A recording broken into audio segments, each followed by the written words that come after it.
Bismillahirrahmanirrahim. Assalamualaikum warahmatullahi wabarakatuh.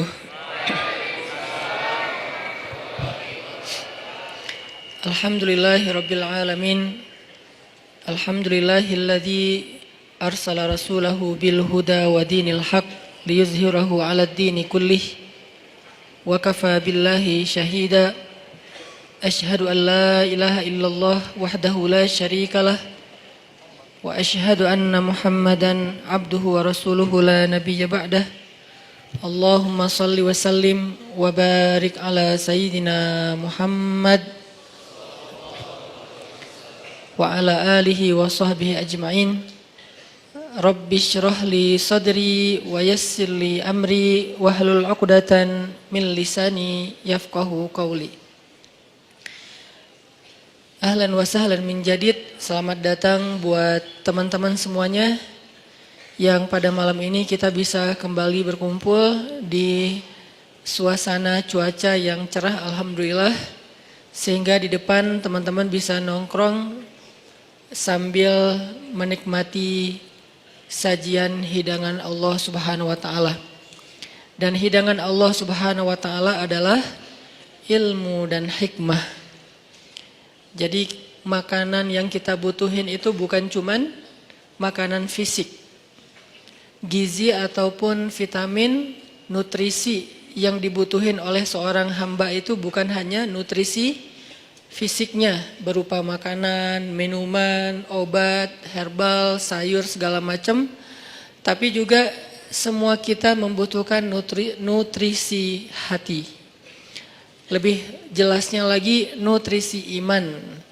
Karena yang menjadi lemah bukan hanya tenaga kita, tapi iman kita juga bisa menjadi lemah. Yang menjadi futur atau ngantuk bukan cuma mata kita, tapi basirah kita juga bisa menjadi ngantuk. Yang menjadi lupa bukan hanya akal kita, tetapi juga zikir kita juga bisa menjadi lupa.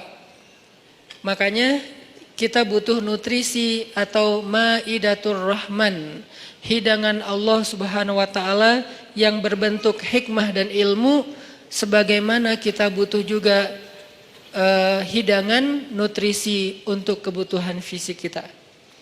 Walaupun memang kita nggak perlu nutrisi, nggak harus memberi nutrisi hati kita dalam bentuk kajian ilmu setiap hari 3 kali misalnya. Nggak harus sih, kalau bisa lebih bagus, tapi nggak harus. Karena nutrisi hati ini bisa kita dapetin bukan cuma dengan duduk dalam majelis ilmu, bukan hanya duduk di dalam tongkrongan hikmah, tapi juga bisa kita dapetin dengan tilawah Al-Quran. Kita juga bisa dapetin itu dengan zikir. Zikir sesuai dengan masalah kita.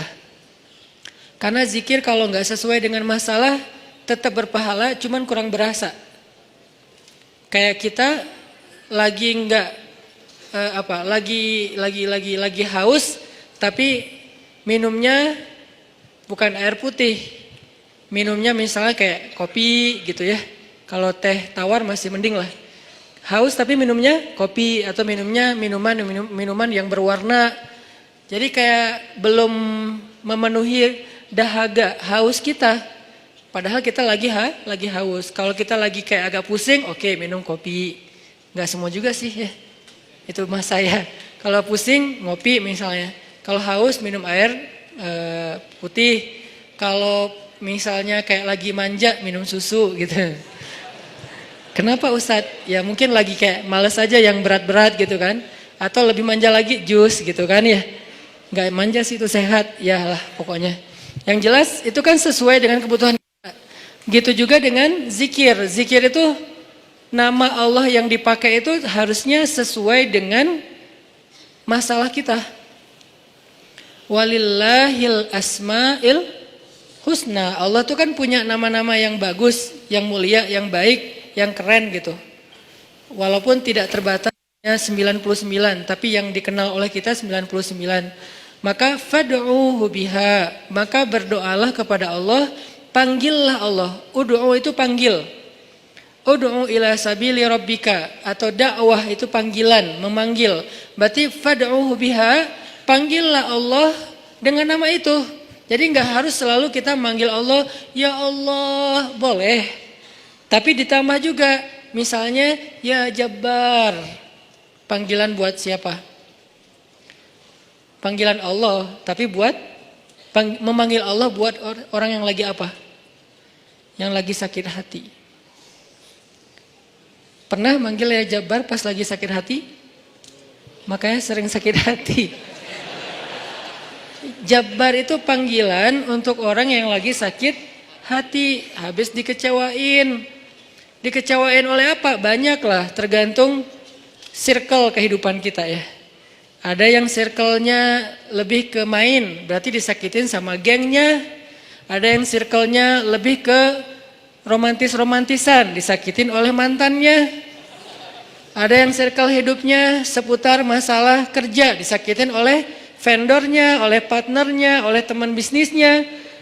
Soal circle family life kita disakiti oleh keluarga, anak, orang tua, pasangan, dan seterusnya gitu kan. Yang jelas ketika kita merasa disakitin, ketika kita merasa kayak dikecewain, panggillah Allah. Sebelum kita memanggil netizen. Kan kita suka manggil netizen dulu ya. Posting, update status, story. Terus story-nya tuh curhatnya minta respon lagi tuh. Dengan kasih polling lah. Dengan request lah gitu kan. Baiknya gua putusin atau enggak ya, request gitu. Semuanya putusin, terus dia bingung. Gimana ya. Nah, sebelum kita istisyarah kepada netizen, karena netizen itu istisyarah, bukan istifta, bukan istikharah. Yang paling tinggi itu kan derajatnya dari 3 level. Meminta pendapat, nomor 1 tuh istikharah, minta pendapat Allah. Kedua, istifta, minta pendapat ulama, orang yang berilmu. Ketiga, istisyarah, minta pendapat orang yang lebih bijak dan berpengalaman. Termasuk kepada teman kita atau followers kita atau geng kita, itu istisyarah. Sebelum kita istisyarah netizen, ya ayyuhal netizen, sebelum kita pakai kalimat itu, atau ya ustaz, bahkan sebelum ustaz, ya kiai, ya syekh, maka ya Allah. Panggil Allah Subhanahu wa ta'ala.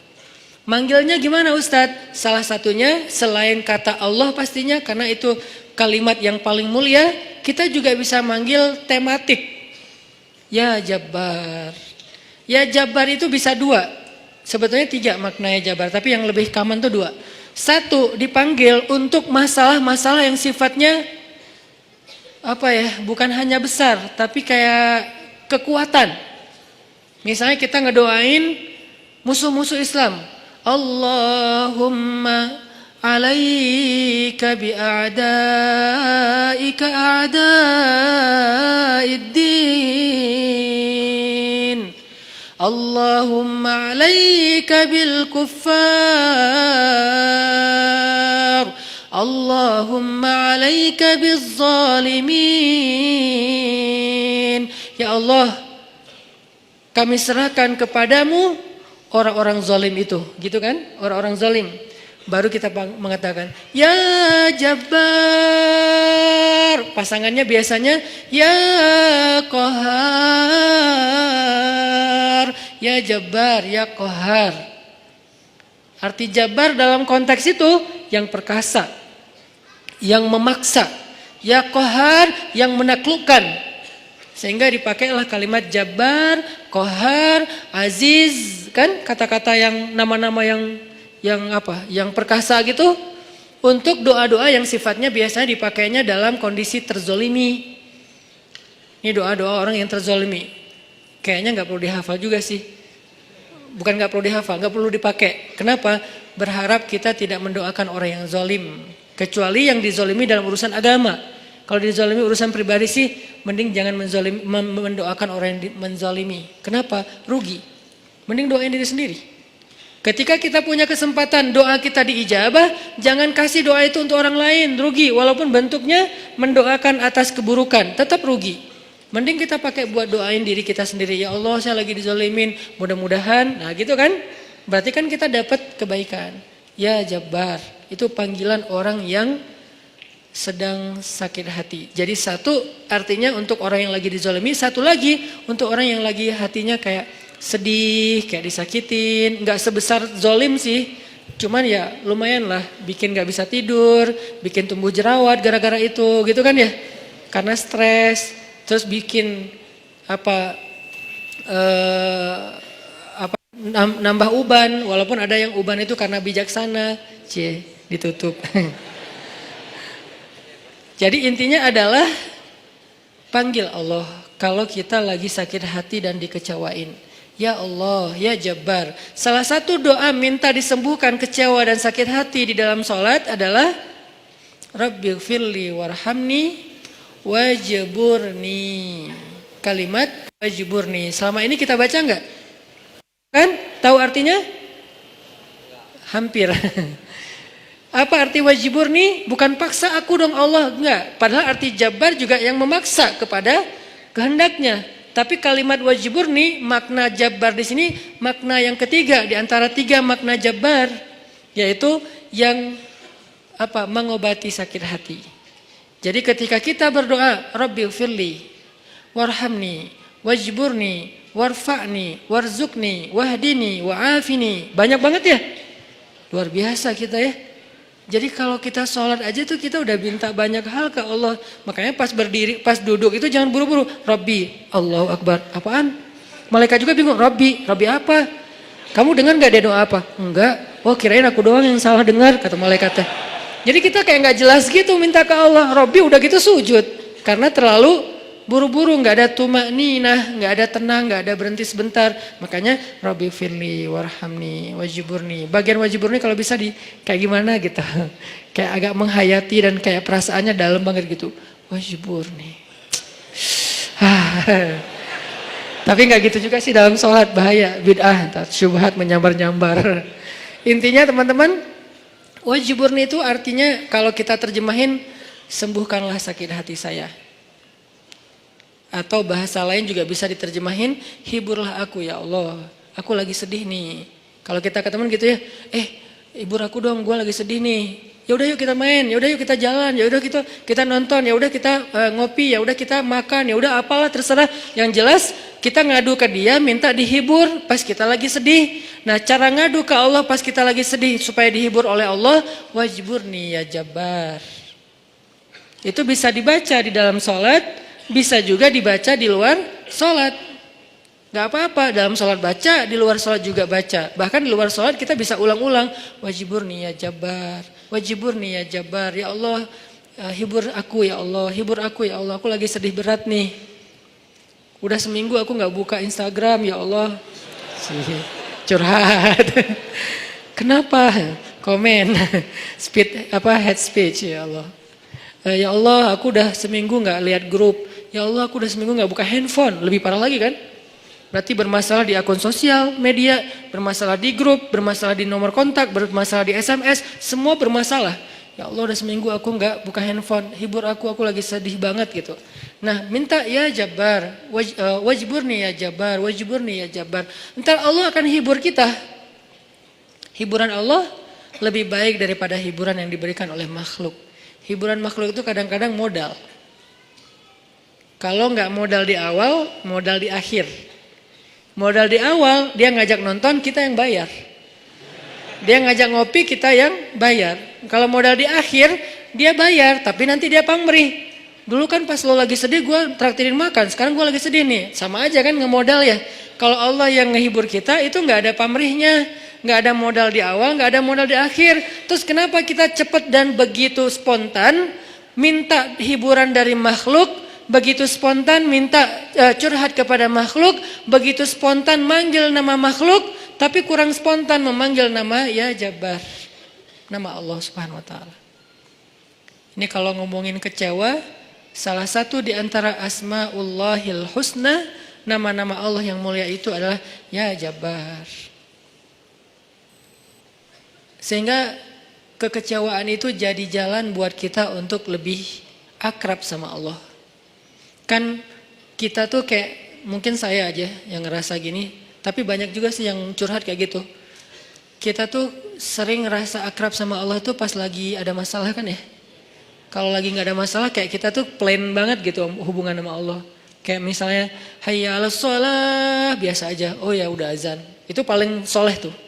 Di bawahnya dikit, kok azan sih baru jam berapa? Di bawahnya dikit, kok azan sehari berapa kali sih, kok sering banget gua dengar. Padahal cuma 5 kali. Dia kayak berasa sering banget gitu dengan azan gitu kan ya. Paling soleh juga, oh udah azan gitu kan. Tapi kalau lagi ada masalah, kita tuh kayak apa? Kayak perasaannya tuh kayak ini banget, sensitif banget dan akrab gitu sama Allah. Hayya 'alas shalah. Suara kakek-kakek juga berasa jadi suara vokalis jazz gitu. Si kakek-kakek kan agak-agak serak apa, agak ala-ala apa rock gitu kan. Tapi kedengar ini suara azan merdu banget ya. Merdu apaan? Kakek-kakek yang biasanya enggak, gue dengernya kali ini dia merdu banget loh. Jangan-jangan dia lagi baper. Enggak, dia biasa aja. Kita yang lagi baper. Jadi apa yang kita dengar itu kayaknya tergantung perasaan kita. Pernah nggak dengar suara azan terus kayak sedih? Soalnya kasihan sama muazinnya gitu. Kok gitu ya azannya, kasihan ya? Kayaknya dia kayak nafasnya putus-putus gitu kan.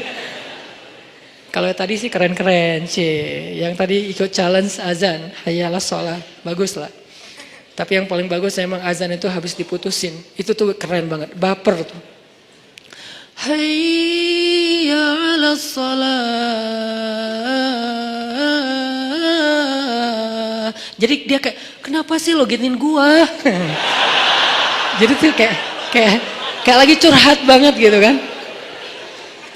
Enggak, guyon. Intinya azan dengan hati, tilawah dengan hati. Kalau kita pakai hati dalam melantunkan ayat-ayat Allah, itulah sebaik-baik irama. Makanya kata Nabi, zayyinul Qur'an bi aswatikum. Hiasilah Al-Qur'an dengan suara kalian. Tapi para sahabat enggak semuanya suaranya bagus. Terus gimana tuh? Sementara Nabi nyuruh menghiasi Al-Quran pakai suara. Kata para ulama, sebaik-baik hiasan dari suara kita itu adalah suara yang membaca Al-Quran dengan iman. Saya tuh qori, dari kecil tuh udah ikut musabakoh. Jadi udah kayak masalah olah vokal tuh kita dari kecil tuh udah sering. Udah latihan serius sampai tingkat nasional, internasional. Jadi buat saya vokal itu kayak penting. Makanya kalau dengar orang misalnya apa kayak nyanyi kah atau dia tilawah kah, cukup satu vokal pendek aja udah ketahuan. Ini kayaknya nih kayak orang kayak blind apa tuh? Blind audition ya. Kan yang blind audition tuh baru dengar wah tuh keren gitu kan ya. Baru hahaha gitu padahal belum kedengaran, tapi kok dia udah bisa nyimpulin langsung dia pencet bahwa dia tuh ngelulusin gitu. Karena emang mungkin si jurinya ini udah punya ini banget. Udah sensitif banget dengan suara. Nah, tapi saya sadar ternyata dalam membaca Al-Quran, nomor 1 itu bukan suara. Sekeren apapun suara orang. Masih kalah dengan yang nomor 1-nya apa? Iman. Ada orang baca Qurannya sederhana. Alhamdulillahirabbil alamin, Ar-Rahmanir-Rahim. Itu tuh keren banget suaranya. Dibandingkan Alhamdulillahirabbil alamin. Kalau pamer gak berasa di hati yang dengar juga. Dan yang membaca juga kok suara saya gak enak banget ya. Walaupun kita tetap butuh kayak media, sound, mic. Kalau saya kan buat saya sound mic itu kayak fardu ain ya. Usul, termasuk hal yang penting gitu kan. Sehingga kalau saya mau ini pasti mic dulu yang dicek. Bukan apa-apa, bukan mau gaya-gayaan kayak tadi misalnya. Tiba-tiba mic monitor nyala. Karena belum di setel. Kalau mau dinyalain setel dulu. Padahal sebelumnya kan mic luar, mic dalam nih yang dinyalain. Kalau mic dalam dari tempat imam kedengarannya tuh kayak suara dari langit gitu. Kalau monitor kayak suara dari mulut saya gitu. Jadi berasa dengar suara sendiri kan agak enak ya. Nah, makanya awalnya pas saya istau sufufakum, oke, itu istau sufufakum sebetulnya ada 2 fungsi. 1 lagi nyuruh ngerapiin soft, 2 lagi cek sound. Soft diluruskan dan dirapatkan. Kalau lama kayak Muzamil tadi, berarti pro banget tuh cek soundnya. Kita sholatnya adalah sholat yang terakhir, rapatkan soft dan segala macam. Berarti Muzamil pro banget ngelihat sound ini kayaknya gimana ya? Ini soundnya ada yang kayaknya di sana tuh ada yang ngadat deh, cie. Gaya banget ya.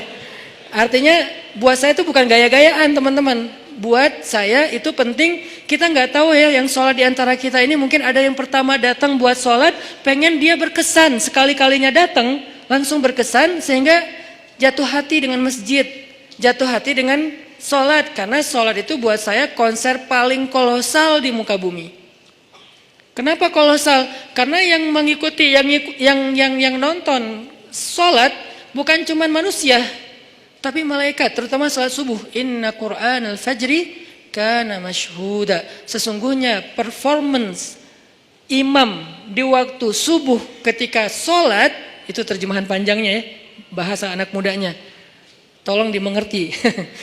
Bahasa anak mudanya. Sesungguhnya performance imam di waktu subuh saat dia sholat, bahasa gampangnya, sesungguhnya bacaan imam di waktu subuh ketika sholat, masyhuda, ditonton.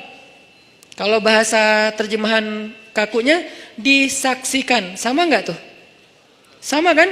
Disaksikan, saksikanlah. Itu kan bahasa TV yang dulu, baheula ya. Kalau sekarang, nonton gitu kan ya. Jadi kayak ditonton. Siapa yang nonton? Bacaan imam, performance-nya imam ketika subuh, Allah, malaikat. Coba, DWP sama Tomorrowland yang nonton siapa? Ya, kita. Di YouTube. Enggak. Yang nonton adalah penonton, manusia. Orang-orang yang belum dapat hidayah. Begitu si DJ-nya masuk, jreng, disuruh left, disuruh right, gitu kan ya? Left, right, kan gitu-gitu kan? Sholat kan gitu, Allahu Akbar, kan lebih keren. Kenapa kita di sholat nggak serapi left right-nya konser Tomorrowland? Padahal mereka yang nyuruhnya DJ, kita yang nyuruhnya imam. Karena soundnya nggak kedengaran ke belakang. Jangan suuzon sama makmum ya. Emang nggak kedengaran. Imamnya udah 2 rakaat, makmumnya baru takbir.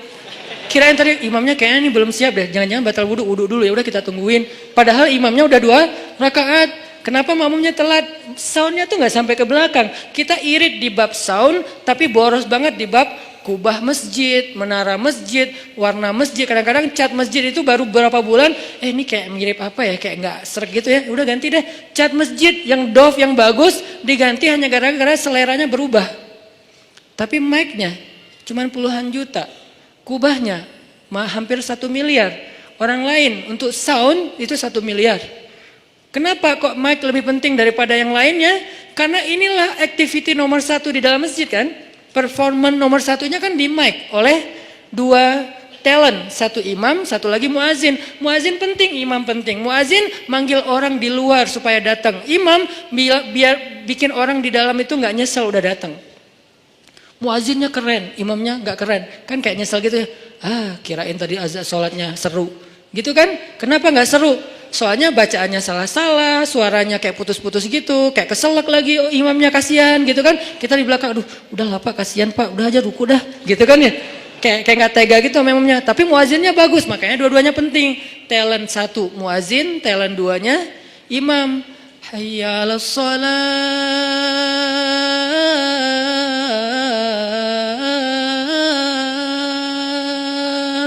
Orang yang dengar sedih ya. Kenapa? Jadi ingat dosa, Nah, gitu kan ya. Ini kan bagus nih azannya nih. Hayya 'alas shalah.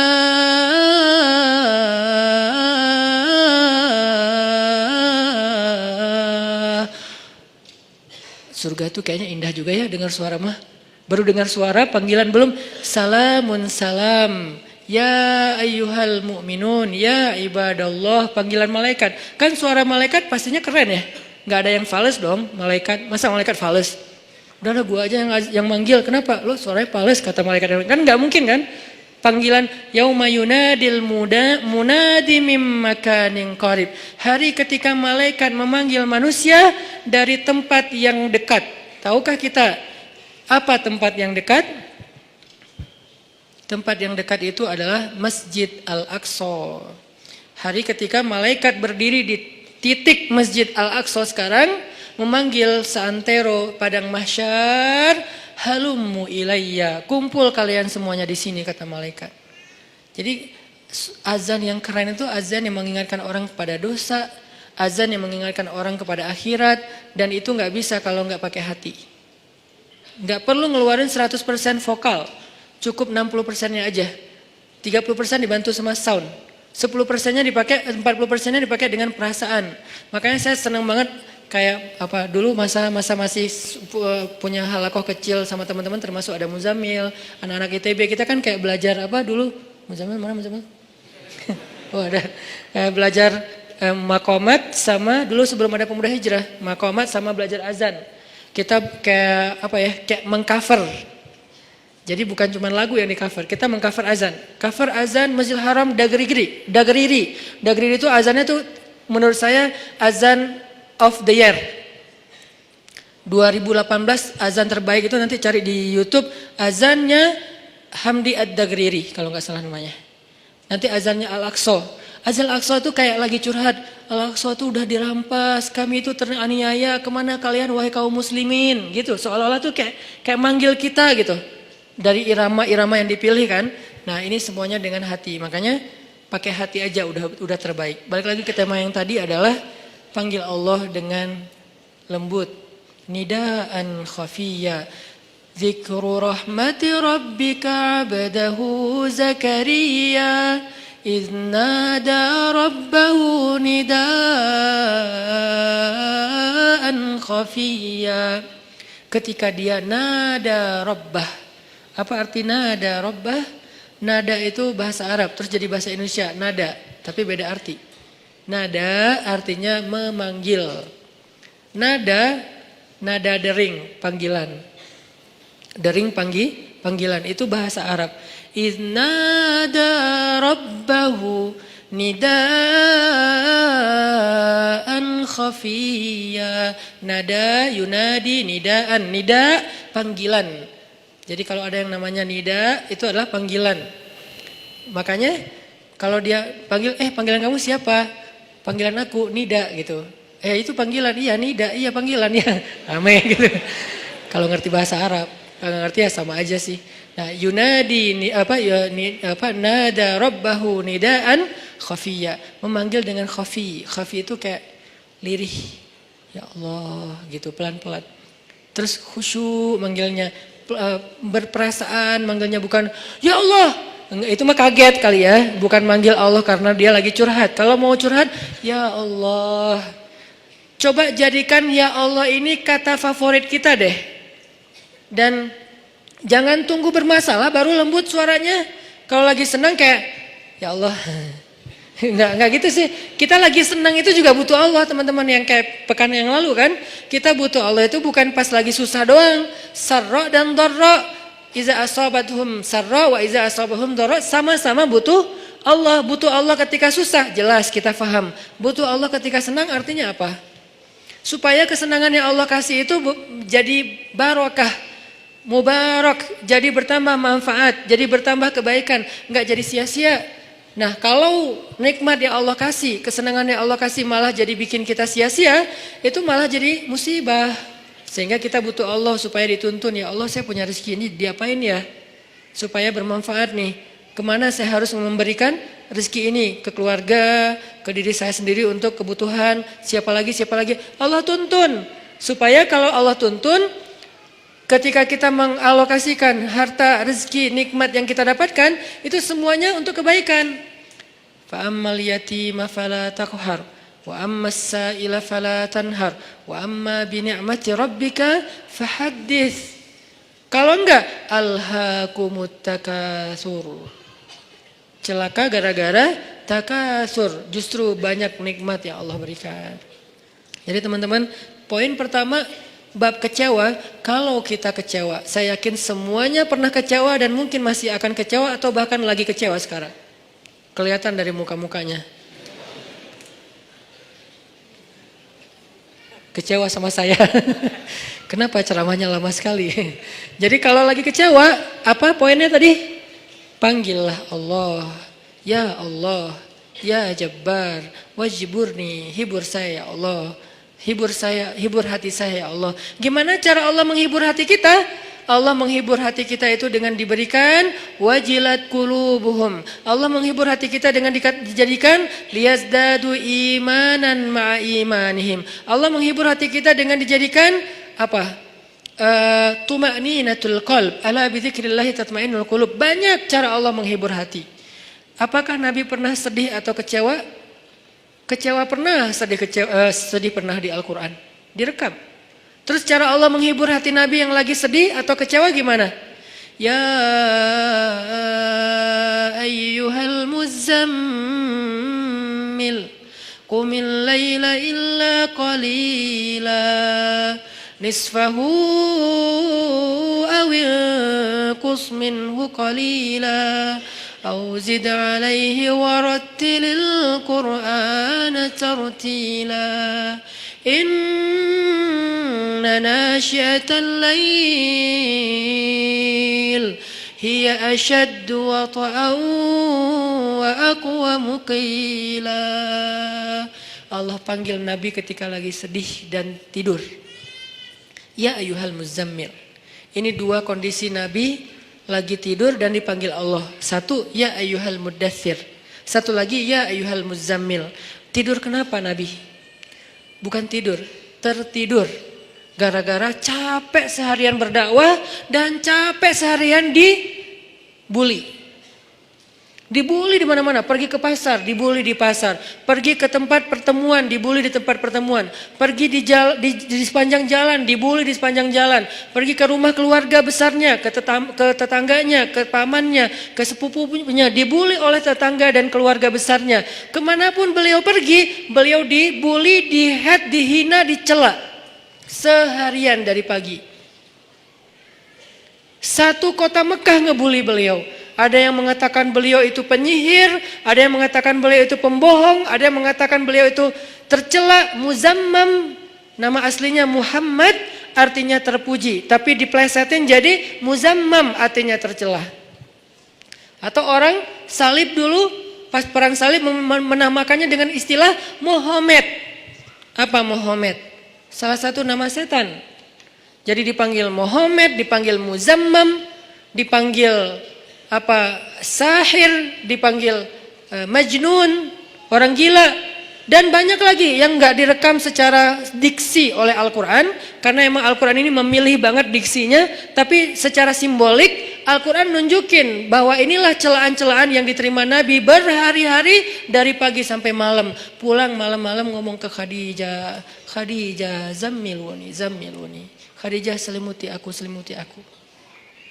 Khadijah pengertian, diselimuti Rasulullah, diusap-usap kepala Rasulullah, tenang Rasulullah, tenang ya Rasulullah, la tahzan ya Rasulullah, Allah gak akan ninggalin kamu, Allah tuh sayang sama kamu ya Khadijah. Tapi di tubuh Rasulullah tuh banyak lemparan, bekas lemparan, dibersihin sama Khadijah. Setelah Khadijah wafat, nanti yang menggantikannya Fatimah yang bersihin bekas-bekas lemparan orang. Ada yang lemparin kotoran, ada yang lemparin barang benda-benda keras sehingga melukai Nabi, dibersihin sama Khadijah. Udah capek, Nabi tertidur.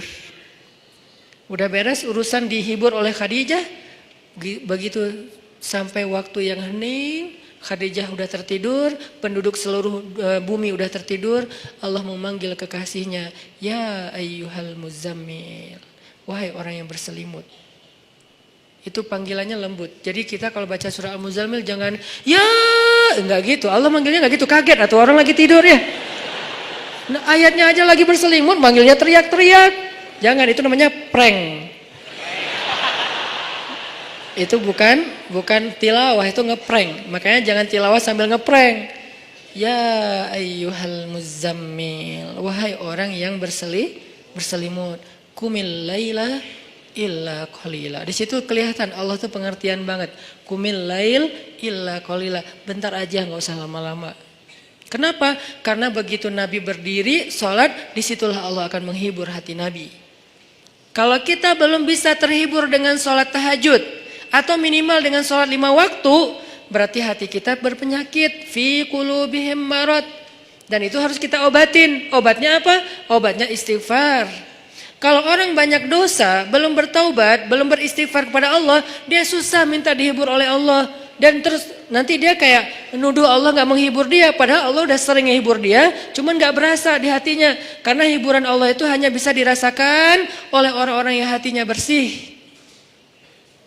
Dan cara membersihkan hati itu tazkiyatul nufus atau tazkiyatul qulub, tathhirul qulub adalah dengan salah satunya istighfar. Perbanyak istighfar supaya begitu nanti kita ada masalah, kalau kita nanti lagi disakitin, kalau kita lagi kecewa dan sedih, kita bilang wajibur nih ya Jabar, wajibur nih ya Jabar. Allah hibur kerasa, kita lagi dihibur oleh Allah. Kan enak ya, kalau apa yang Allah perlakukan kepada kita tuh kita kayak ngerasa, itu enak tuh. Daripada Allah udah habis-habisan ngehibur kita, kita nggak ngerasa. Ibarat Allah udah ngirim kita japrian, nggak dibaca-baca sama kita. Terus nanti kita tuduh, lu kok nggak empati banget sih sama gue lagi sedih-sedihnya, gue curhat nggak dibalas-balas, udah dibalas, nggak ada, lu aja nggak baca, oh ya ada banyak ternyata, artinya nggak dibuka sama kita kan? Kenapa nggak dibuka? Mungkin pulsa kita habis, mungkin handphone kita error, mungkin apa dan segala macam kemungkinan. Nah gitu juga dengan Allah. Wa idza sa'alaka 'ibadi 'anni fa inni qarib. Qarib itu kalau lebih dekatnya namanya akrab. Akrab. Qarib. Sahabah qarib, sahabat karib. Itu bahasa Arab. Kan saya sering nge-mention bahwa ini dari bahasa Arab, bahwa biar kita tahu identitas bahasa kita itu sebetulnya sebagian besar diambil serapan dari bahasa Arab. Terus siapa yang merangkai bahasa Indonesia dari bahasa Arab kalau bukan ulama? Jadi nggak bisa dilepaskan antara ulama dengan Indonesia, antara ulama dengan kebangsaan, antara ulama dengan nasionalisme. Toh bahasa nasional kita dibentuk oleh ulama, buktinya serapannya 90% itu bahasa Arab. Sebagiannya benar terjemahannya, sebagiannya keliru, tapi tetap aja bahasa Arab. Makanya kenapa saya sering mention itu bukan mau di Arab-Arabin biar gaya, biar kelihatan ustadz gitu, enggak. Kalau mau kelihatan Arab banget saya banyakin Arab emang itu mah. Ini enggak lagi kayak gitu. Lagi pengen menarik benang sejarah kalau bahasa kita itu emang sebetulnya bahasa Arab yang diserap. Jadi kalau ada yang agak alergi tentang Arab, saya pikir ini berlebihan. Kita nggak alergi terhadap ras, mau Arab kayak, mau Eropa kayak, mau Afrika, mau apa, ya kan itu semuanya takdir Allah kan. Emang kita bisa minta diciptain sebagai orang apa? Nggak bisa kan? Ya Allah saya pengen diciptain sebagai orang apa ya enaknya. Ini deh orang Rusia, tinggi, putih, rambutnya pirang. Ya Allah saya pengen diciptakan sebagai orang Afrika. Kenapa? Biar tawadu. Nah, enggak gitu juga sih. Jadi kita nggak bisa request gitu kan ya. Dan orang Afrika pun sebetulnya sekarang kan jadi keren ya. Orang kulit hitam keren nggak sih? Berasa sekufu, segolongan. Kalau orang kulit hitam didiskriminasikan nggak keren, kasihan tuh. Kan kulit hitam juga sekarang jadi favorit. Bahkan banyak orang yang pengen menghitamkan kulitnya. Ini artinya ya nggak bisa request mau jadi orang apa, sehingga kita nggak boleh benci golongan ataupun ras, karena dia diciptakan kayak gitu tuh bukan pengennya dia, itu namanya sunnatullah dan takdir, itulah ketentuan Allah. Kalau kita cela rasnya, berarti kita mencela pencipta ras itu, yaitu Allah Subhanahu Wa Taala. Dan ini termasuk larangan dalam hadis mencela nasab. Mencela nasab itu termasuk salah satu dosa besar. Balik lagi ke yang tadi, intinya bahasa kita emang diserap dari bahasa Arab. Nah, kita minta sama Allah. Kata Allah, inni qarib, aku dekat sama kamu. Ujibu da'watad da'i idza da'ani. Ujib dari kata jawab. Jawab, bahasa Indonesia juga, jawab. Jawabun, jawaban, jawabin, itu grammar. Terus salah satu yang diambil dari antara 3 bentuk grammar Arab itu kita ambil jawaban, ya, menunggu jawaban. Ada orang Indonesia yang mengatakan saya lagi menunggu jawabun, nggak ada kan ya? Ini agak-agak aneh. Jawabin atuh, ada tuh jawabinnya. Jawab berarti yang udah ada tuh jawabin. Jawabun mah belum ada ya. Jawabin atuh yang yang tadi. Nah, oke, berarti itu bahasa Arab juga. Jawab, ban, bin sama aja. Ujibu, berarti bahasa Al-Quran sendiri itu sebetulnya tanpa baca terjemah kalau kita tahu akar katanya, ya itu emang bahasa kita, bahasa Arab, bahasa Indonesia. Ujibu da'watad da'i idza da'an. Aku mengijabah, menjawab dakwah. Dakwah itu panggilan. Ujibu da'watad da'i idza da'an. Aku menjawab panggilan dai, orang yang memanggil kalau dia mendakwah atau memanggil aku. Jadi kalau kita bilang ya Jabbar, Allah langsung turun ke langit dunia, nyamperin kita terus mengatakan ai abdi, ai abdi. Ai abdi itu artinya ada apa hambaku? Halaka hajah, kamu punya masalah hambaku? Itu namanya ujibu. Cuman kita nggak dengar. Sama kayak kita baca Al-Fatihah, bukankah Allah merespon bacaan kita? Alhamdulillahi Rabbil Alamin. Kata Allah, hamadani abdi, hambaku memuji aku. Gitu kan? Sampai selesai Al-Fatihah, satu ayat demi satu ayat Allah tuh ngerespon. Jadi kita kayak lagi chat sama Allah sebetulnya. Salat itu kan chat sama Allah. Makanya bahasa hadisnya ihsan. Kalau pengen sholat kita yang ada kesan chat, berarti sholat kita tuh harus sampai ke level ihsan. Apa level ihsan? Anta abudallah ka'annaka tarah, fa'in lam takun tarah, fa'innahu yarak. Ketika kamu bisa menghadap Allah, beribadah kepada Allah, seolah-olah kamu tuh ketemuan langsung sama Allah. Kan berarti kita lagi chat sama Allah, ketemuan langsung. Kalau nggak ketemuan langsung, kamu nggak ngelihat dia, maka yakinlah dia ngelihat kamu. Berarti kayak orang telepon. Atau kayak orang fit call, cuman kamera depan kita rusak. Kamera depan dia ya, kita nggak bisa ngelihat dia. Iya, kamera depan dia. Ya gitu deh pokoknya. Yang jelas adalah kita lagi chat sama Allah.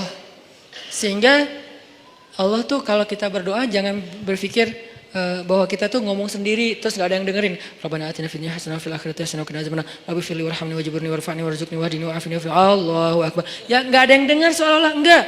Rabbi firli warhamni wajburni. Kalau kita salat berjamaah Ustaz gimana pelan-pelan imamnya kita mungkin slow motion. Kalau dia kan dicepetin tuh kan ya jadi ya apa istilahnya tuh cut to cut gitu kan. Gimana tuh caranya Ustaz? Sedapatnya, jangan dipercepat tapi tetap dapat kan? Rabbi firli warhamni wajiburni. Belum beres, Allahu akbar, enggak apa-apa, tapi kita udah kayak tenang. Makanya kalau nggak puas tambahin dengan sholat sunnah. Begitu tahiyat awal, duduk tahiyat antara dua sujud, Rabbi firli warhamni wajiburni. Lama wajiburni teh 10 menit. Kenapa itu orang teh curhat sama Allah? Boleh nggak kayak gitu? Boleh nggak kita duduk di antara dua sujud setengah jam? Boleh. Apalagi sholat sunnah. Kecuali kita jadi imam sholat berjamaah. Jangan, kasihan. Anak udah nangis-nangis. Terus suami udah nunggu di depan ngeklakson-klakson. Terus sales sudah habis promonya. Kan gak konsen sholatnya. Makanya kalau jadi imam yang bijak, ambil pertengahan. Makanya bacaannya juga jangan terlalu panjang. Kalau sholatnya sholat 5 waktu. Tapi terutama kecuali subuh yang paling panjang. Kalau sholatnya sholat tarawih, namanya juga tarawih dari kata roha. Roha bahasa Indonesia, rehat. Jadi tarawih itu artinya berehat-rehat. Kalau sholat tarawihnya sampai keringetan, namanya bukan berehat-rehat. Itu mah lagi nge-gym. Tarawih keringetan, harusnya kan tarawih itu kan tadi keringetan terus gara-gara tarawih jadi nggak keringetan ya. Itu kayak apa ya? Kayak bukan pemanasan, pendinginan. Gitu deh pokoknya. Jadi tarawih itu Allahu Akbar. Wah, mulai istirahat nih. Kalau ada yang ngomong, pengen istirahat, kenapa? Habis tarawih. Ini aneh. Tarawih itu kan istirahat. Kenapa kita istirahat habis istirahat? Ada dua kemungkinan. Satu, kita tarawihnya nggak benar. Kedua, imamnya yang mungkin terlalu buru-buru. Tapi di Indonesia kalau imamnya nggak buru-buru, nggak jadi ngehit. Biar imamnya paling ngehit, ratingnya tinggi, harus yang cepat. Makanya saya pernah kayak balapan gitu tarawih. Saya di masjid satu, yang satu lagi masjid sebelah. Takbir bareng. Allahu Akbar. Allahu Akbar. Oke, kita start bareng nih. Begitu saya waladhdallin dengerin. Di sana assalamualaikum. Hah? Wah. Kalah Saya pakai 150 cc, dia pakai 1200 cc. Ya iyalah, nggak akan kekejar. Nah, tapi yang sana lebih banyak jamaahnya, di sini dikit. Kenapa? Di sini karena ya mungkin itu pengen istirahat dengan sholat. Kalau di sana pengen cepetan istirahat dari sholat. Beda kan ya? Nah, balik lagi. Kita bacanya tenang. Boleh wajiburni, warfa'ni, warzukni, wahdini, wa'afini, wa'fu anni. Allahu Akbar. Sujud lebih lama lagi. Karena sujud itu lebih freestyle. Freestyle doanya, bukan freestyle bentuknya. Masa sujud mau gini terus. Ya enggak sih. Freestyle doanya. Maksudnya freestyle doa tuh boleh baca doa apa aja selama itu kebaikan. Misalnya kita doa Abu Bakar, Allahumma ja'al fi qalbi nuran, wa fi sam'i nuran, wa fi basari nuran, wa an yamini nuran, wa an shimali nuran, wa amami nuran, wa khalfi wa min warai nuran, wa min tahti nuran, wa min fawqi nuran. Itu kan doa Abu Bakar kan? Boleh. Apakah itu doa dibaca Rasul? Enggak, Abu Bakar yang baca doa itu. Jadi Abu Bakar bid'ah? Enggak lah. Doa itu ibadah mutlak, ibadah bebas. Sehingga karena dia bebas, kita boleh membaca doa bukan hanya yang diajarkan Rasul. Tapi doa yang diajarkan Rasul pun itu yang terbaik pastinya. Cuman yang gak diajarkan Rasul, boleh. Ada kasus yang di zaman Rasul gak ada, tapi di zaman kita ada. Salah satunya yang sering saya ulang-ulang apa? Mendoakan anak yang lagi ujian nasional. Ada gak doa dari Rasul anak ujian nasional? Dan di zaman Nabi, anak-anak Nabi gak ada ujian nasional. Ya Allah, Fatimah lagi ujian nasional. Nggak ada kan ya? Sehingga kita nggak bisa niru. Terus boleh nggak kita ngedoain anak kita lagi ujian nasional? Sementara Nabi nggak ada contohnya. Boleh, itu nggak disebut bid'ah. Nggak selalu yang nggak dilakukan Nabi itu dianggap.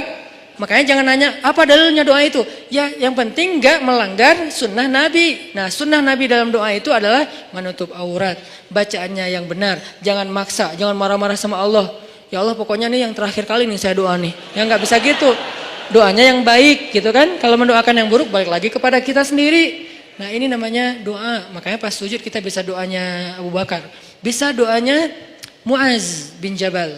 Allahumma a'inni ala dzikrika wa syukrika wa husni ibadatik. Bisa doanya Bilal. Bilal. Allahumma inni as'aluka ridhaka wal jannah wa a'udzubika min sakhatika wan nar. Itu doanya Bilal. Tiga-tiganya ini bukan doanya Nabi. Yang satu Abu Bakar yang apa? Yang membuatnya. Yang kedua siapa tadi? Muaz. Yang ketiga adalah Bilal. Dan tiga-tiganya Nabi tahu dan Nabi membolehkan. Enggak langsung Nabi, kan enggak ada saya suruh. Kenapa kamu baca yang enggak pernah saya contohin? Enggak, karena emang ibadah doa itu ibadah mutlak. Sehingga kita bisa doa, ya Allah. Saya sih lupa namanya. Tapi saya udah nge-follow dia. Soalnya akunnya nama palsu. Tapi saya tahu kok nama dia yang asli. Saya pernah hafal kok nama dia yang asli. Ya Allah, pengen kalau bisa saya pengen jadikan dia sebagai imam saya. Kalau nggak dia pun yang mirip-mirip gitu. Nah, di dalam sholat gimana caranya? Ya jangan di dalam sholat sih, susah ngomongnya. Kalau bahasa Indonesia kan nggak boleh dalam sholat kan. Kalau di dalam sholat tetap harus bahasa Arab. Kalau bisa jangan bahasa Arab yang dikarang-karang sendiri. Malah salah. Allahumma ansur alaina. Itu bahaya. Allahumma ansur itu artinya apa? Ya Allah tolonglah. Tapi kalimat berikutnya ada unsurna wansur alaina. Itu beda. Unsurna ya Allah tolong kami. Unsur alaina ya Allah tolong orang lain untuk menghancurkan kami. Cuman beda Allah doang. Makanya kalau kita Allahumma ansuril muslimin ala a'daika. Allahumma ansuril muslimin alal kafirin. Allahumma ansuril muslimin alaz zalimin. Tapi kalau Allahumma ansuriz zalimin alal muslimin, wah, apalagi diaminkan banyak orang. Kenapa kita kok kalah terus ya? Ya itu doanya salah. Makanya kalau bahasa Arab mah lebih baik jangan dikarang sendiri. Mending kita hafal. Cari di Google boleh tapi harus jelas websitenya. Jangan-jangan di Google kan semua orang bisa nulis kan ya. Kadang-kadang dari Facebook juga ada di Google, kita klik ternyata itu kayak dia lagi curhat gitu sok-sok pakai bahasa Arab. Ternyata isinya mantra. Kan bahasa mantra juga kayak bahasa Arab kan, keriting-keriting gitu kan. Nah, intinya teman-teman minta sama Allah pas kita lagi duduk di antara dua sujud, pas kita lagi sujud, poin 1. kalau lagi dikecewain. Poin 2, kalau kita dikecewain, kecewa, sedih. Kadang-kadang gak harus dikecewain orang, kecewa sendiri, gak jelas. Tiba-tiba kecewa tiba-tiba kayak sedih aja. Pernah gak sih sedih tapi gak ada sebab? Wah serentak Itu tuh gimana tuh? Tiba-tiba kayak hari ini, kok saya nggak tahu nggak kenapa? Hati kita itu diusik sama setan. Setan tuh emang senang ngusik hati. Dia tuh nggak ngusik fisik kita kecuali sesekali. Kayak misalnya ada guna-guna itu kan fisik kan. Tapi yang sering banget dailynya dia tuh ngusik hati. Yuwaswisu fi sudurin nas. Yuwaswis itu continuous present tense. Jadi continuous terus-terusan. Fi'lul mudhari kalau bahasa Arab. Yuwaswisu terus menerus fi sudurin nas di dalam hati atau dada manusia. Jadi setiap hari itu dia kayak ngusik kita. Lo bete dong. Sedih atuh.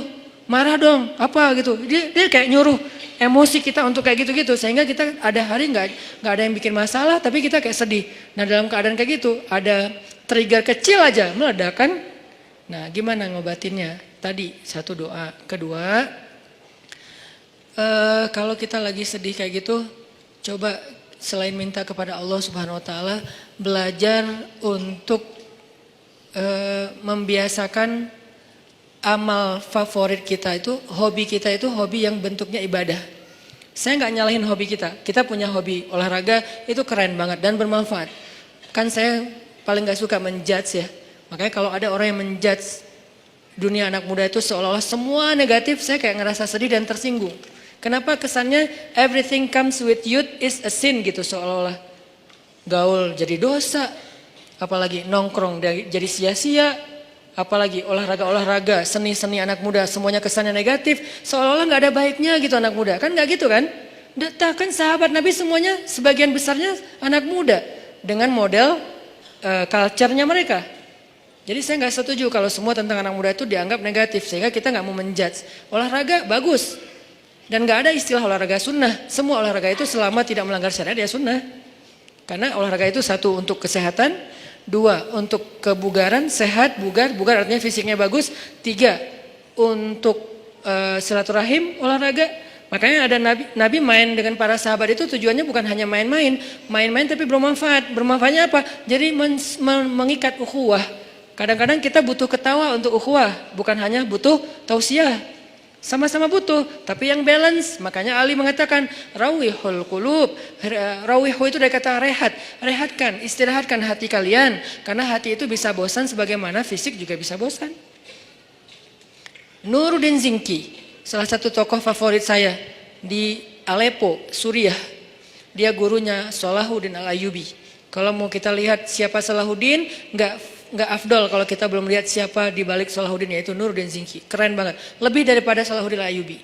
Beliau dalam satu waktu bikin lomba berkuda di antara prajurit-prajuritnya. Berkuda selama 3 hari. Berkudanya tuh lomba, seru-seruan. Terus mereka kayak freestyle gitu kudanya. Kalau kita kan ada riding, ada freestyler kan. Freestyle itu kan mungkin kayak anak mobil mungkin kayak ngedrift gitu kan.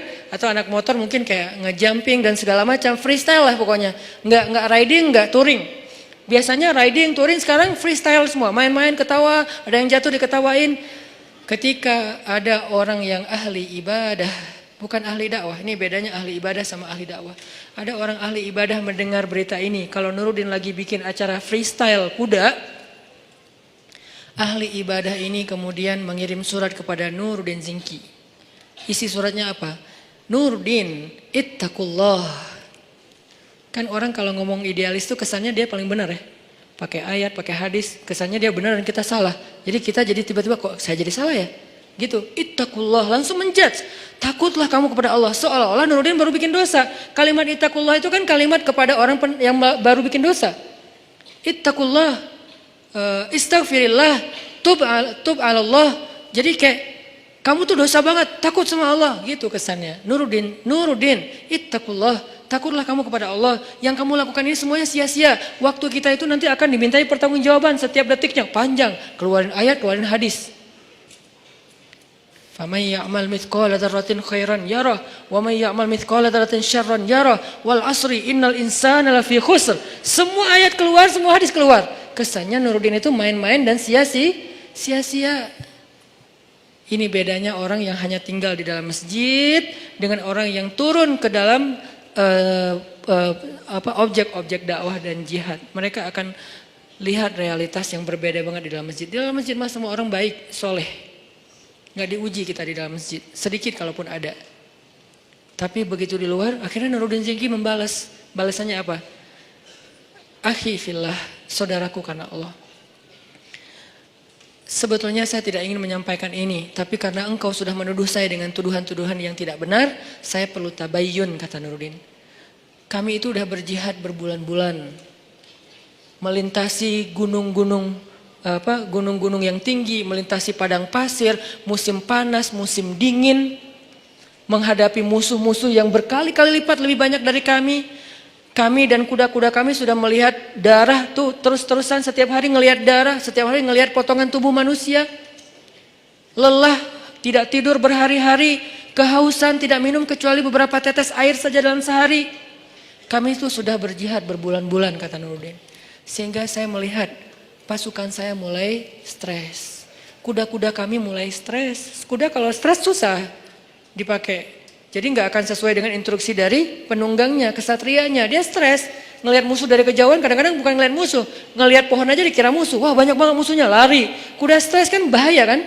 Dan bisa membahayakan penunggangnya. Gimana mau rapi dalam soft jihad kalau kudanya pada stres, kayak nggak pernah diservis. Ibarat motor nggak pernah diservis, dibawa tuh sampai olinya udah kayak lumpur.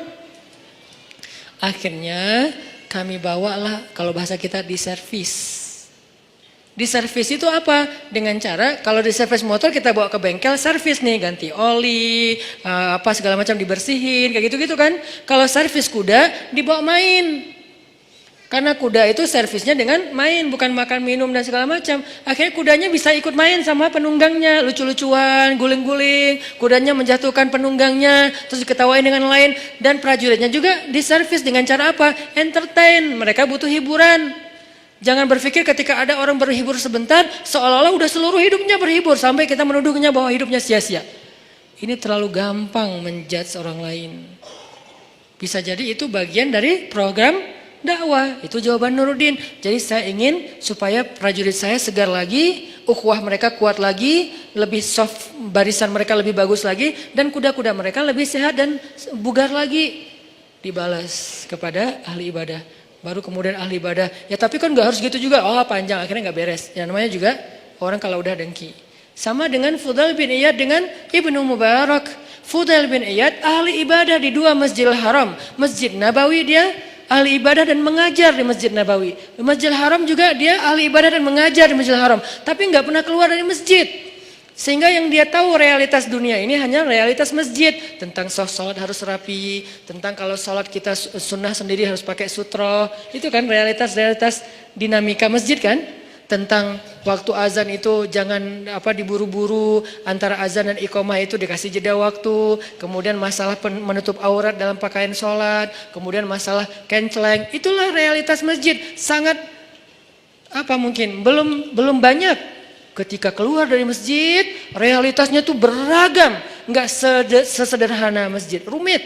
Kalau di dalam masjid itu sederhana realitasnya. Sehingga nggak butuh pemikiran rumit untuk menyelesaikannya. Di luar masjid, itu rumit banget. Baru aja di teras masjid udah rumit. Masalah sendal ketuker. Kalau ketukernya dengan yang lebih bagus sih, bukan masalah, nggak akan ngomong, diam-diam aja. Ini masalahnya ketukernya dengan yang ya gimana gitu. Nah, akhirnya ini nih yang jadi realitas, apalagi keluar dari pintu masjid. Udah keluar pintu masjid, tangga masjid, keluar tangga masjid, parkiran masjid. Di parkiran udah realitas, baru datang udah lihat mobil atau motor udah kebaret. Wah nih tadi karena motornya desak-desakan, spion kita lah, atau bodi motor kita yang baru lah udah kecoret-coret. Atau mungkin motor kita posisinya kok nggak enak gitu, di tengah kena hujan. Padahal tadi perasaan parkirnya di atasnya ada atap, sekarang kena hujan, jadi basah. Padahal habis dicuci segala macam, itu udah realitas. Sehingga ketika Ibnu Mubarak melihat Fudail bin Iyad asik aja mengajar di dalam masjid, Ibnu Mubarak mengirim surat kepada Fudail bin Iyad yang kemudian jadi nasyid, jadi lagu. Ya abidal haramain, wahai hamba yang beribadah di dua Masjidil Haram. Ya abidal haramaini law absartana la'alimta annaka bil ibadati tal'abu. Wahai orang yang beribadah di dua Masjidil Haram siang dan malam, tahajud, itikaf, tilawah, ngajar ilmu. Kalau kamu melihat apa yang kami lakukan di luar sini, maka kamu akan menganggap ibadahmu itu cuma main-main. Padahal udah di Masjidil Haram dan di Masjid Nabawi, tapi masih dianggap main-main. Kalau dibandingkan dengan apa? Dibandingkan dengan dakwah dan jihad. Karena dakwah itu nggak sederhana ibadah. Ibadah kita semua yang datang orang-orang udah pada soleh, yang pengen ibadah, gampang diatur. Shaf luruskan, lurus nggak? Lurus. Coba suruh luruskan shaf di belakang zebra cross. Segampang meluruskan shaf di masjid?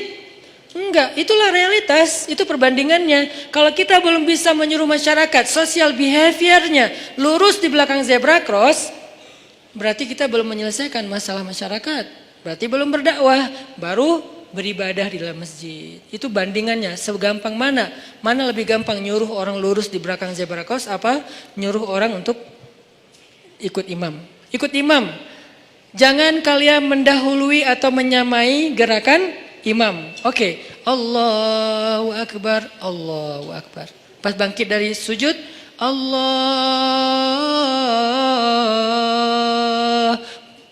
Bacaan imam itu panjang dan makmumnya belum, yang benar ya, belum bergerak dari sujud, masih nungguin sampai bar, baru dia bar, beres, bahasa Jawa. Jadi begitu imamnya Hu Akbar, baru makmumnya Allahu Akbar. Gampang nyuruh makmum kayak gitu. Coba jangan menyamai lampu kuning apalagi mendahului. Susah kan? Di traffic light kuning, merah, hijau. Jangan mendahului lampu kuning. Kalau merah mungkin agak gampang. Kuning aja. Di sana udah merah, kan ketahuan tuh ada kayak pantulan cahaya kan ya. Kalau di sana merah kan di sini nggak langsung hijau kan. Di sini mah ada jeda beberapa detik lah. Di sana udah mulai kuning, wah jalan kan ya. Di mana pelajaran shaf dan gerakan sholat yang kita katakan jangan menyamai dan mendahului imam. Makanya realitas di dalam masjid dengan di luar tuh beda. Sehingga kalau kita nggak pernah keluar dari masjid, kita terkesan idealis tapi sebetulnya nggak tahu masalah. Begitu juga dunia anak muda. Buat saya selalu respect sama anak muda karena saya ngerasa bahwa anak muda itu aset luar biasa dan di tangan teman-teman nih anak-anak muda nasib Indonesia 10 tahun yang akan datang. Jadi kalau anak muda ini hanya dijadikan objek terus menerus sebagai bahasa judgement, terus gimana nasib Indonesia? Padahal anak muda itulah yang mengukir banyak sejarah. Jarang sejarah diukir oleh orang tua kan? Rata-rata sejarah itu diukir oleh anak muda. Dalam Islam muncul nama komandan militer paling muda dalam sejarah Islam, namanya Usamah bukan bin Laden, Usamah bin Zaid. Itu beda lagi kasusnya, saya nggak mau mengkomentar. Yang jelas namanya Usamah, jadi jangan takut dengan nama Usamah. Nama Usamah itu nama sahabat. Bahkan dia adalah cucu angkatnya Rasulullah. Dari anak angkat Rasulullah, walaupun gak jadi anak angkatnya, yaitu Zaid bin Harithah, namanya Usamah bin Zaid. Itu komandan militer termuda dalam sejarah Islam. Usianya kalau gak salah 14 tahun. Kelas berapa? Kelas 2 SMP, memimpin pasukan militer. Bukan naik motor. Gak mau dibahas. Karena gak di endorse. Jadi bukan naik motor, terus pakai baju SMA, terus kayak gitu-gitu, bukan. Saya nggak merujuk kepada sesuatu ya, gitulah pokoknya. Ini memimpinnya naik motor sama naik kuda, lebih susah mana? Kuda, kecuali buat orang-orang ya kayak di Lombok, di daerah-daerah yang banyak kuda kan, itu keren banget sih, saya kayak local pride banget lah itu mah. Jadi naik kuda memimpin pasukan dan itu bukan riding, walaupun riding juga keren. Tapi ini menghadapi musuh usia 14 tahun loh. Kalau nggak matang mentalnya, nggak mungkin Nabi memberikan kesempatan dia jadi panglima militer. Yang ngasih itu surat kuasanya tuh langsung dari Nabi. Bahkan ketika Abu Bakar jadi khalifah, lalu Umar nggak setuju, Usamah jadi panglima militer, Abu Bakar marah kepada Umar. Ya Umar, kamu ingin menyobek surat Rasulullah? Kamu ingin mencoret kalimat-kalimat Rasulullah, ini langsung Rasulullah yang nunjuk, Usamah pemimpin militer. Bahkan kalau seandainya pasukan itu kita harus ada di dalamnya, engkau wahai Umar harus tunduk kepada Usamah. Nanti ada lagi yang membebaskan satu negeri yang selama beribu-ribu tahun gak bisa dibebaskan, usia 21 tahun. Muhammad, atau kita juluki Al-Fatih, bukan sang penakluk, sang pembebas. Karena terjemahan yang lebih tepatnya bukan penakluk tapi pembebas. Dia gak menaklukkan siapa-siapa, apalagi cewek. Kalau kita di zaman sekarang mungkin ada penakluk cewek gitu kan, ini enggak, membebaskan. Cewek dibebaskan, dari apa? Dari perbudakan, dari penghinaan. Muhammad Al-Fatih. Jadi anak muda itu harus diberikan apresiasi yang tinggi. Dan memang kita harus bangga, Indonesia ini harus bangga punya anak muda mayoritas sekarang. Tahun depan malah 70% penduduk Indonesia anak muda. Berarti kita bangga banget nih, negara dengan penduduk terbanyak anak muda di dunia dan muslim. Ngomong apa tadi teh? Baper kalau udah ngomongin masalah dakwah, masalah anak muda. Saya tuh ngambil segmentasi dakwah anak muda itu bukan pengen seru-seruan loh. Teman-teman tahu saya dulu pakai jubah, pakai sorban, gini nih. Cuman dakwah itu bagus, tapi segmentasinya berbeda. Ada banyak segmen di luar sana yang gak bisa diginiin. Bisanya diginiin dengan santai, kita temenan, kita main bareng. Dan itu bukan karena saya pengen, kayaknya Ustadz baru puber sekarang deh. Bukan. Ustadz kayaknya kurang nakal deh waktu muda, jadi pengen nakal sekarang. Ya enggak lah, dikit. Bukan karena itu saya mengambil segmentasi anak muda. Karena saya yakin teman-teman anak muda inilah, pemuda Indonesia inilah yang akan jadi wajah Indonesia 10 tahun lagi, 2024, 2029, inilah wajah Indonesia. Sehingga kalau kita pengen merubah Indonesia, kita harus mulai dari anak muda. Dan anak muda yang terbanyak itu bukan di dalam masjid kenyataannya. Kecuali sekarang mungkin, sebelum kita bikin tren hijrah, anak muda yang terbanyak itu bukan di dalam masjid, di luar masjid. Gimana cara bawa mereka ke dalam masjid kalau hanya kita berkoar-koar di atas mimbar? Saya tuh kalau khutbah Jumat dulu tuh, demi Allah gitu. Tapi anak muda tetap aja sepi. Malah yang bikin kaget, yang kakek-kakek kan kasihan, kaget. Apa sih kakek-kakek? Kalau anak muda digituin kan kayak seru, adrenalin gitu kan. Ini kakek-kakek digituin, kasihan atunya. Sesungguhnya kematian, ya Ustadz ya. Kematian lihatnya ke kakek-kakek. Nah ini udahlah, masa-masa itu saya udah beres. 8 tahun saya dakwah di Bandung dengan cara itu. Sekarang saya pengen segmentasinya jelas anak muda, karena saya berharap lebih ke anak muda. Saya pengen selalu saya share, mimpi kita bersama adalah suatu saat muazzin kita itu adalah wakil pejabat. Mau wakil presiden, wakil gubernur, wakil wali kota. Dan dia udah belajar azan di masjid-masjid ketika dia masih muda, azannya azan baper dari hati. Kebayang aja wakil presiden manggil kita sholat di Masjid Istiqlal. Live streaming. Hayya 'alas shalah.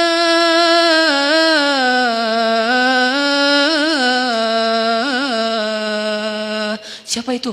Pak Wakil Presiden. Wah kan semangat ya se-Indonesia sholat berjamaah subuh ya. As-salatu khairum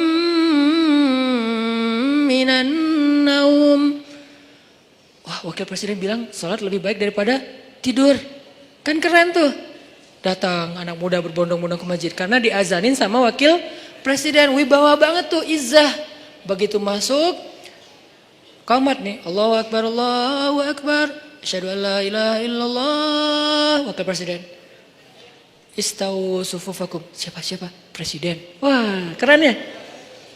Allahu Akbar. Presidennya gagah, dia izzah kepada musuh-musuh Allah, tapi rohama ubainahum. Jangan di sini dia bersikap keras. Masa kepada sesama kaum muslimin dia sifatnya asyidda? Kebalik atau ayatnya? Bukankah ayatnya asyidda wal kufar rohama ubainahum? Rohama, bahasa rohama itu apa? Komennya rohama, angger.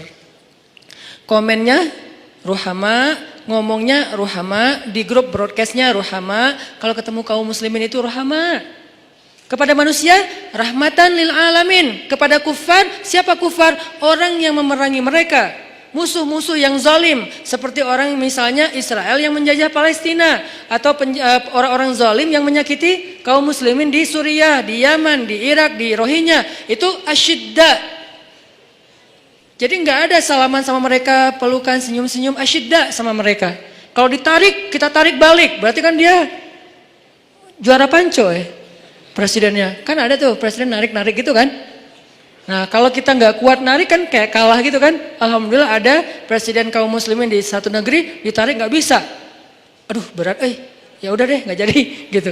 Ini artinya asyidda. Dia tuh syadid izzah. Tapi begitu sholat di antara kaum muslimin, Allahu Akbar. Di situ nggak perlu nunjukin keras. Alhamdulillahi Rabbil Alamin. Enak banget loh, sholat dipimpin presiden, bacaannya khusyuk, hafalannya banyak, sehingga dia bisa explore Al-Quran. Kul huwallahu enggak gitu sih, ayatnya panjang. Alif Lam Mim. Gua mah rela Al-Baqarah satu surat kalau presiden, gitu kan ya? Imamin, presiden yang imamin Al-Baqarah sampai dari subuh sampai duha. Ya nggak gitu juga kali Ustadz. Kan Al-Baqarah 2,5 jam tuh sampai waktu duha. Intinya itu mimpi, saya sih bermimpi Indonesia tuh kayaknya bisa nih. Kayak sekarang aja bermunculan imam-imam muda dengan Muzammil and the Gangs. Sejak kita ramein hijrah ini kan jadi banyak nih. Muncul imam dengan rambut gimbal. Apalagi muncul imam anak muda, anak SMA, itu bisa banget. Dan mereka nanti pasti saya yakin akan jadi pemimpin-pemimpin masa depan. Kayak sekarang saya dekat sama teman-teman pemuda Pancasila, Sapma Pemuda Pancasila juga. Kalau lagi dekat sama mereka ngobrolnya apa? Lo nyalak gak tahun ini? Ya insya Allah lo kayaknya masih mau main dulu deh, 5 tahun lagi gua nyalak. Berarti kan anak-anak muda sekarang lintas organisasi, mau dia PP, mau dia Karang Taruna, mau dia komunitas, sebetulnya kan calon pemimpin masa depan kan? Kalau mereka lahir dari rahim tarbiyah, kebayang aja pemimpin Indonesia 5 tahun lagi atau 10 tahun lagi. Lahirnya dari rahim tarbiyah. Gimana cara mentarbiyah Indonesia? Gak bisa bikin satu pesantren dengan ukuran sekian hektar. Harus bikin pesan _ tren. Dan tren inilah yang jadi konten tarbiyah, mentarbiyah semua anak muda di Indonesia supaya semuanya secara fikrah lahirnya dari rahim tarbiyah.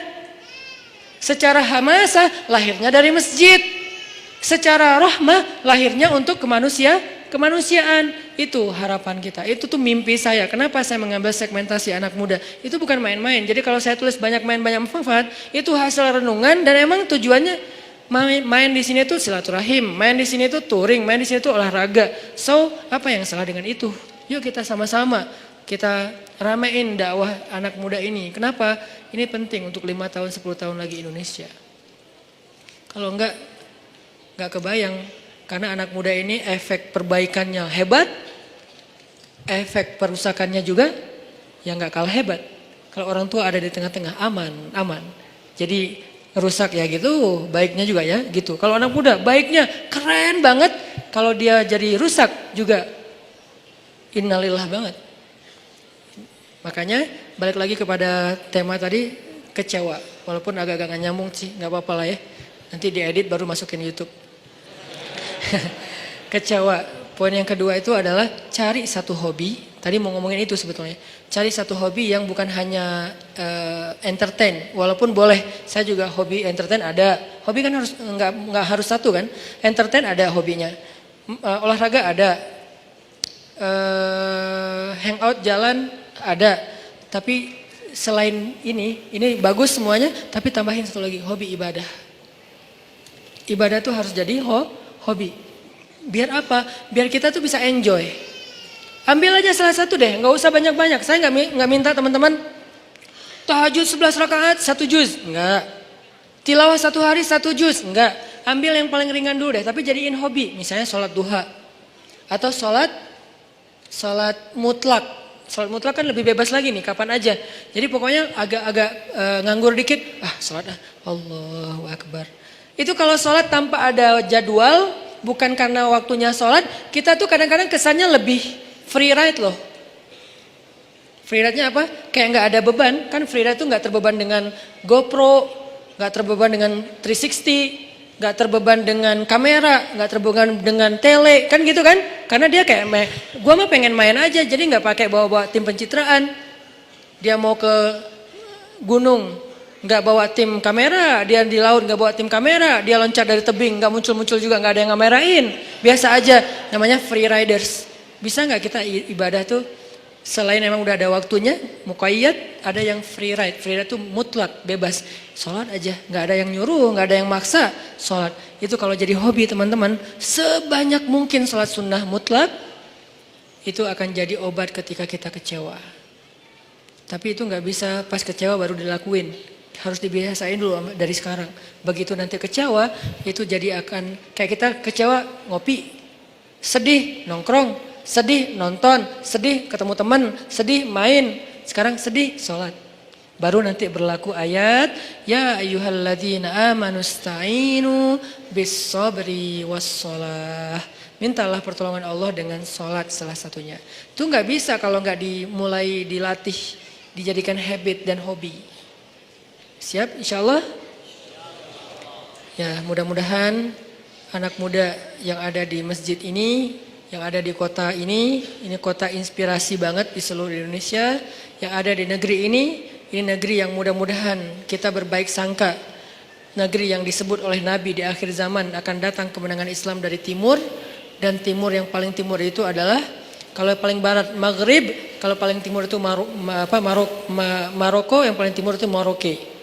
Paling barat itu Maroko, bahasa Arabnya Maghrib. Paling timur itu Maroke, bahasa Arabnya Masyrik. Berarti kalau di sana Maghribnya udah beres dengan banyak cerita, yang belum giliran peradaban itu cuman Masyrik, Maroke, dan itu adanya di Indonesia. Mudah-mudahan anak muda inilah yang nanti akan menemani Imam Mahdi membebaskan Palestina. Saya punya azam secara pribadi, saya bisa aja datang ke Palestina sekarang untuk bikin traveling, umroh atau apalah, atau datang sendiri juga insya Allah bisa ke Palestina. Saya kenapa nggak mau? Saya udah datang ke Masjidil Haram berkali-kali, Masjid Nabawi pastinya. Kenapa Palestina enggak? Saya punya azam, saya kalau mau datang ke sana tuh jangan melancong. Walaupun boleh-boleh aja sih yang buat mau jalan ke sana nggak masalah. Tapi saya pribadi nih ya, saya pengen datang ke sana itu sebagai salah satu barisan pembebas. Kalau udah meninggal Ustadz, maka cita-cita ini saya wariskan kepada anak-anak laki saya. Kalau mereka enggaknya, wariskan kepada cucu-cucu laki saya. Pastinya harusnya ini adalah cita-cita kita bersama. Pengen datang ke Al-Aqsa, sholat di pelataran masjidnya, diimamin oleh Imam Mahdi, sholat subuh, tiba-tiba dari langit kelihatan cahaya. Dua malaikat turun bersama di tengah-tengahnya Nabi Isa. Berpegangan kepada sayap malaikat. Turun sholat subuh yang paling luar biasa, kolosal. Lalu Imam Mahdi sama Nabi Isa dorong-dorongan siapa yang jadi imam. Nabi Isa aja, Mahdi aja. Nabi Isa aja, Mahdi aja. Gak ada saya lagi di situ. Ustaz Hanan aja, enggak lah. Siapa saya gitu kan ya. Enggak, udah tinggal 2 orang imamnya. Jadi enggak ada yang boleh caper-caperan. Siapa yang dorong saya ya? Enggak ada, enggak berlaku. Cuman 2 yang berlaku. Antara Nabi Isa atau Imam Mahdi. Kemudian salah satunya jadi imam. Beres sholat subuh, speech. Kita akan kejar Dajjal. Di mana dia? Di daerah Lot City. Bahasa hadisnya Bab Lud. Sekarang udah ada Lot City? Udah ada Lot City. Cari aja di Google. Lot City itu salah satu bandara internasionalnya Israel. Jadi ada beberapa bandara internasional, salah satunya di kota Lot City, itu bandara internasional. Di sana akhirnya semuanya serentak. Itulah hari pembebasan manusia dari kezoliman orang-orang yang zalim. Itu bukan hanya hari orang beriman, tapi itu adalah hari kemenangan bagi semua manusia karena mereka menjadi dihargai kemanusiaannya. Dan saya punya cita-cita kalau Allah kasih kesempatan, saya pengen jadi salah satu. Tapi untuk bisa berada di barisan itu kan seleksinya ketat ya. Kita pantaskan diri kita. Cara ikhtiar saya memantaskan diri, saya terlibat dalam dakwah pemuda hijrah. Saya bikin pemuda hijrah. Saya mikir gimana caranya dakwah hijrah ini benar-benar bisa eksis di seluruh Indonesia dan dunia. Sehingga nanti kalau Imam Mahdi muncul, saya dianggap pantas. Masuk lo. Saya imam, ya, oh iya masuk aja. Kenapa? Udah pantas karena punya karya kan? Kita punya nggak karya nih? Cara kita biar punya karya gimana? Jangan bikin sendiri-sendiri karena kapasitas kita bukan sebagai ustadz. Support ustadznya.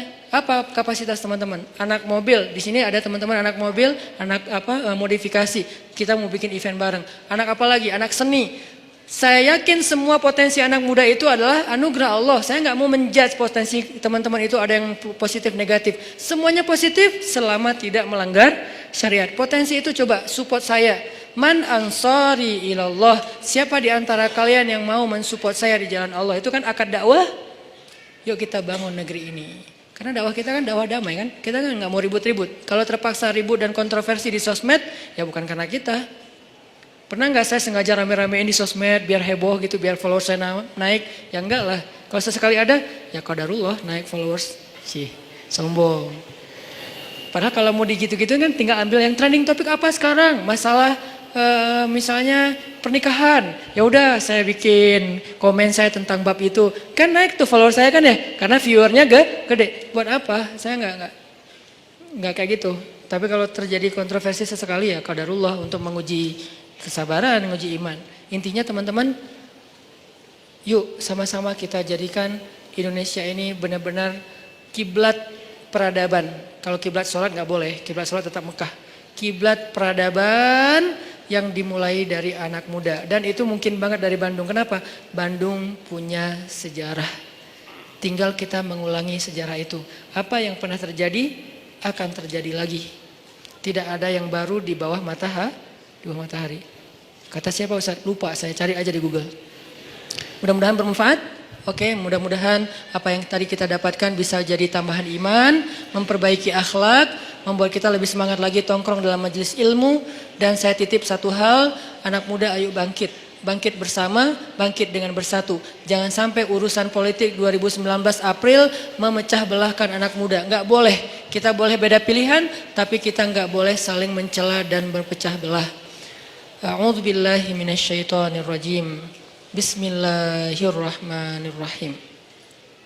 Alhamdulillahi rabbil alamin.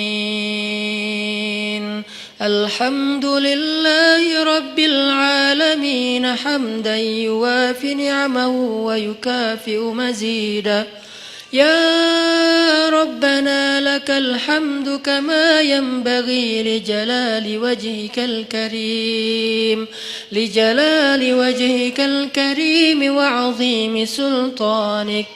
Allahumma antas salam wa minkas salam wa ilaika ya'udus salam. فحينا بالسلام وأدخلنا الجنة دار السلام تباركت ربنا وتعاليت يا ذا الجلال والإكرام اللهم صلِّ وسلم وبارك على سيدنا محمد وعلى آله وصحبه أجمعين. Duhai Allah yang Maha Pengasih lagi Maha Pemurah. Duhai Allah yang Maha Baik dan Maha Pengertian.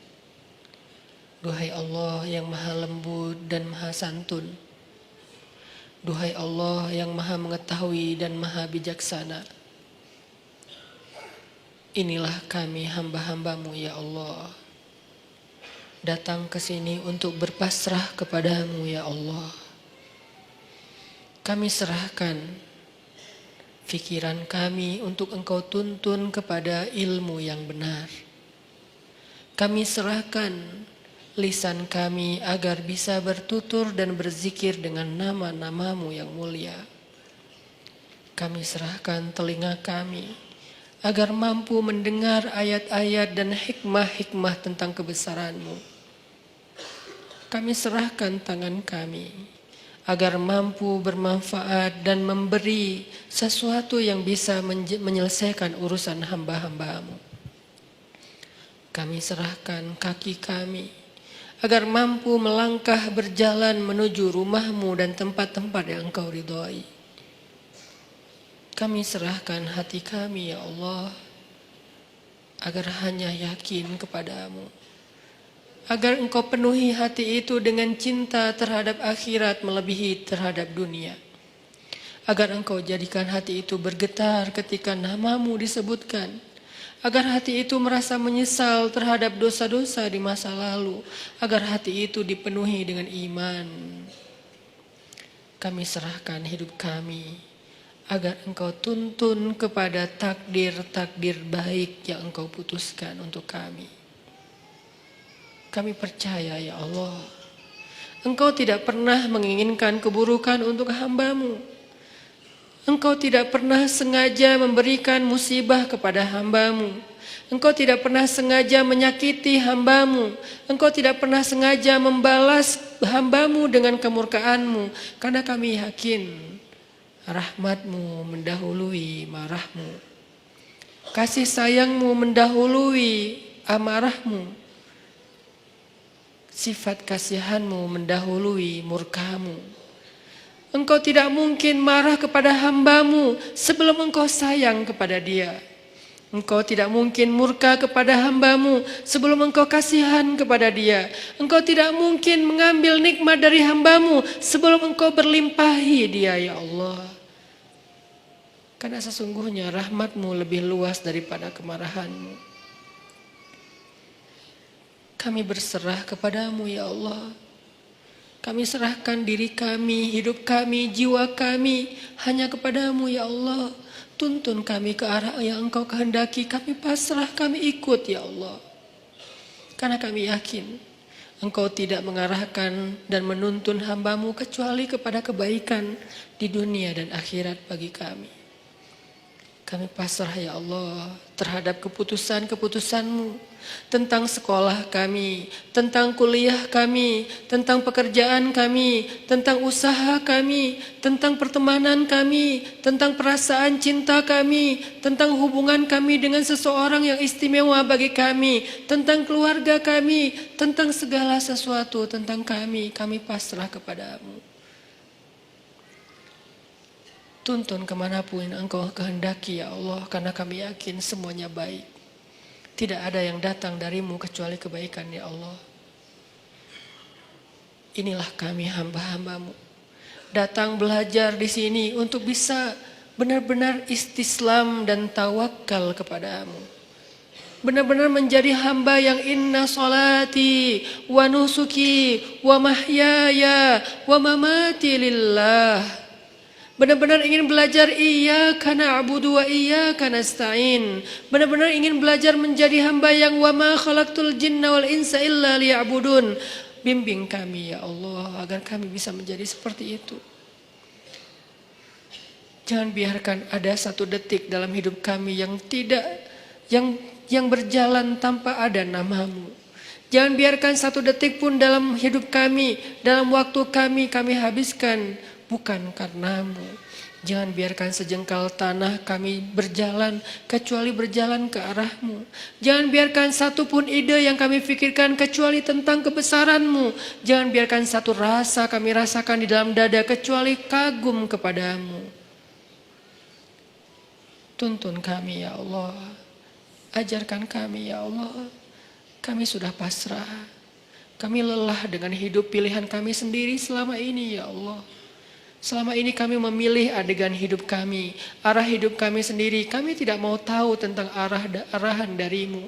Kami tidak mau membaca ayat-Mu. Kami tidak mau mendengar nasihat dari orang-orang yang berdakwah di jalan-Mu. Kami tidak mau membaca hadis-hadis Nabi-Mu. Kami tidak mau tahu tentang-Mu ya Allah. Kami pilih hidup dengan pilihan kami sendiri. Seolah-olah kami lebih tahu daripada Engkau.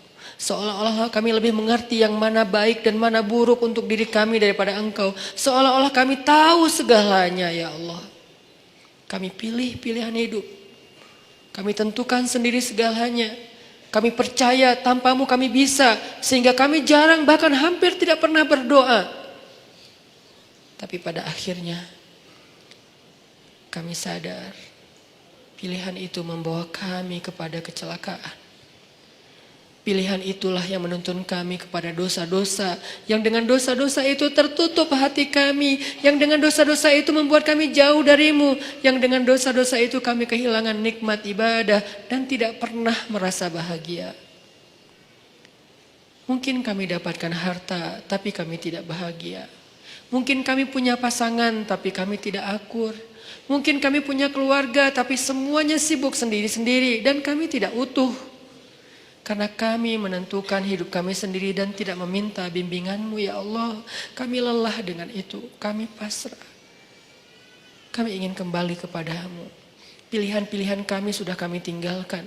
Pilihan-pilihan kami sudah kami abaikan. Kami tidak ingin lagi terjebak seperti dulu ya Allah. Bertahun-tahun hidup kami sia-sia. Kami ingin Engkau yang memilihkan hidup untuk kami ya Allah. Kami ingin Engkau yang memilihkan apa yang terbaik bagi kami ya Allah. Kami ingin Engkau yang memilihkan pasangan hidup kami ya Allah. Karena yang terbaik adalah yang Engkau pilihkan. Kami ingin Engkau yang memilihkan pekerjaan yang halal untuk kami ya Allah. Kami ingin Engkau yang memilihkan hijab yang menutup aurat untuk kami ya Allah. Kami ingin Engkau yang memilihkan teman yang bisa mengingatkan kami ketika kami lemah. Karena Engkaulah yang sebaik-baik pemilih teman bagi hambanya ya Allah. Kami ingin Engkau yang memilihkan hari-hari kami. Esok, lusa, dan seterusnya. Pilihkanlah untuk kami. Kami ikut ya Allah. Jika Engkau panggil kami, lapangkan dada kami untuk bisa menerima panggilan itu dengan lega. Hayya 'alas shalah.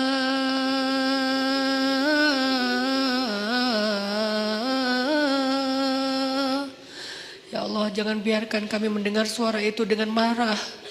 Jangan biarkan kami mendengar suara itu dengan terbeban. Kami ingin merasakan nikmatnya mendengar suara azan. Kami ingin merasakan hati kami bergetar ketika mendengar namamu disebutkan. Kami ingin merasakan panggilan itu adalah panggilan terindah, senandung terindah yang pernah kami dengar. Jangan biarkan ada satupun senandung, irama, lagu apapun yang lebih indah bagi kami daripada suara azan ya Allah. Ya, kami berhibur dengan lagu-lagu. Kami berhibur dengan senandung-senandung manusia.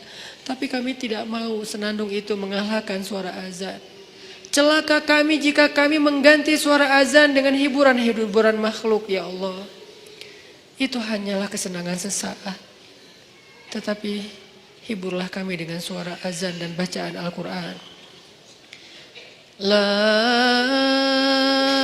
uqsimu biyaumil qiyamah. Hibur kami dengan ayat itu ya Allah. Fabi ayyi ala'i rabbikuma tukadziban. Hibur kami dengan ayat itu ya Allah. Ya ayyuhalladzina amanu. Beri kami kemampuan untuk merasakan panggilan itu ya Allah. Seolah-olah Engkau memanggil kami secara pribadi. Jangan biarkan kami berpikir bahwa panggilan itu bukan untuk kami. Lalu siapa kami jika bukan orang beriman? Kenapa kami ketika dipanggil ya ayyuhalladzina amanu tidak merasa? Ketika dipanggil ya ayyuhal kafirun kami tersinggung. Apakah kami benar-benar kufur kepadamu? Kenapa kami lebih terkesan dengan kalimat ya ayyuhal kafirun daripada ya ayyuhalladzina amanu? Apakah selama ini kami kufur kepadamu ya Allah? Bimbing kami ya Allah. Kami berazam setiap pekan untuk selalu hadir dalam majelis ilmu ini ya Allah. Dan kami berazam perlahan-perlahan kami ingin mendukung dakwah agamamu ya Allah. Kami ingin melihat negeri ini di mana agamamu tegak di dalamnya. Karena tegaknya agamamu adalah tegaknya kemanusiaan. Menangnya agamamu adalah menangnya kemanusiaan. Karena tidak ada kezaliman di dalam agama ini ya Allah. Kami ingin melihat suatu hari nanti salah satu di antara kami yang ada di sini mengumandangkan azan untuk rakyatnya. Salah satu di antara kami yang ada di sini mengimami sholat untuk rakyatnya sebagai kepala negara, kepala daerah, atau pemerintah kota, atau pemimpin di dalam lingkungannya. Duhai Allah, wujudkan harapan-harapan kami. Karena Engkaulah satu-satunya yang mewujudkan harapan. Menangkan kami atas orang-orang yang zalim. Karena kemenangan orang yang beriman adalah kemenangan rahmatan lil alamin.